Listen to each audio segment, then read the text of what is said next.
Health officials said... Keep up now.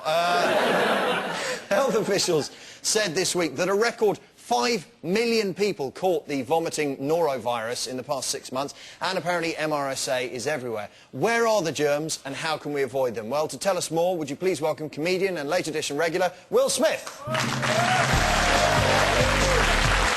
Hello, Will.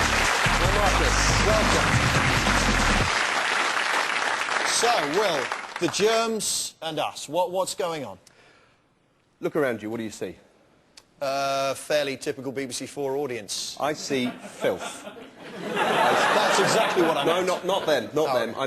It's, you can't see it, but it's here. Like, what do you call this? My desk. No. War zone. War zone from the germs. We are under attack. They're crawling, millions of them, crawling all over us. Yeah. As we speak, it's enough to just drive me out of my mind, and we have to do something about this. This is the greatest threat that mankind has faced since the extinction of the dinosaurs, Marcus. There's a sort of logic to that, Will, that I'm not willing to indulge. They are organising against us. That is what I'm saying. They are growing in numbers, and we need to stop them. I've had the Late Edition office swabbed for bacteria. If you can play the BT, I've got a microbiologist to come in, and she's measuring ATP, which is, it measures bacterial activity. Now, the normal number should be 50. As she's doing a door handle there, you can see a cup. I know for a fact someone weed in that cup.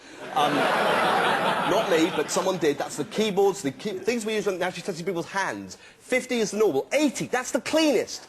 88, it gets worse as you go up the chain. We're starting with production staff there, and we get to the writers, and it goes way off the scale. 500, 10 times... 864? Whose is that? That's me. That's me. You had 864 germs on your hands. I disgust myself, Marcus, but in my defence, I was swabbed. You were swabbed. What did I get? Now, may I remind the audience here, the average is 50. Yes. The normal level is 50. You, 1,691. Oh, my God. 34 times over the safe limit. You've got dirty bombs for hands. All right, I win. No, I will not touch you. They're growing, they're developing. How can I have that many? I don't know what you do, and I don't want to know what you do. But it's getting worse. I mean, she goes into more detail about the specific germs that are here. It's disgusting. All right, look let's at this. Have a look. OK, so tell us what you found. What have we got growing in the office? OK, we've got some E. coli, Shigella, Proteus, Klebsiella, Bacillus, and Staphylococcus. We're like a plague pit. I've heard of E. coli.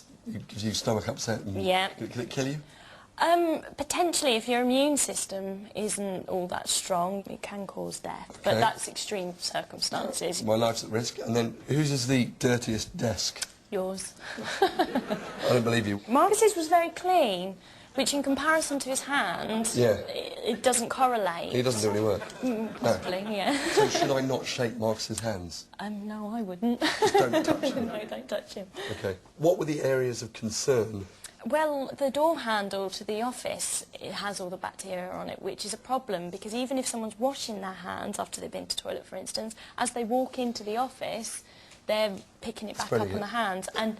But it could be just one really dirty person. The rest of us could be fine. I think Marcus could be a problem. What is he doing? Where else? The water cooler. Now, this is of concern because it was bacillus that we found there. And when I looked at it, the observation, it was quite dusty. So I think the spores of the bacillus are coming in on that dust. But obviously, you're then using that water and drinking it. So it's a transmission route. Contaminated water? Potentially, it could cause disease. Well, that one looks impressive. Where's that from? That's from the mug, and that's E. coli. E. coli? How did it get there? Well, usually poor hygiene. It's usually from faeces, so someone hasn't... People need to not take it in the loo or whatever they're doing with it. Yeah. So that's what's on our mugs, Marcus. Feces in the mug. That's what we're dealing with. Now, the problem is, Marcus, that people don't wash their hands when they've gone to the toilet. Why? Because they don't mind touching their bits and bobs. So if we're going to deal with this, what we need to do is encourage people to touch the excretory units of other people. That's how it works. Get someone with cleaner hands to hold your penis. You touch other men's bits and you wipe them. And yet, that's what needs to be done. Yet when I make a unilateral attempt to instigate this amongst my fellow urinators, I am treated like some kind of homosexual. And I'm not a homosexual, I have nothing against homosexuals, but I would just rather touch the dicks and arseholes of other men than my own, Marcus. That is my point. That is my position. Ladies and gentlemen, Will Smith. Thank you. Thank you, Will. Thank you.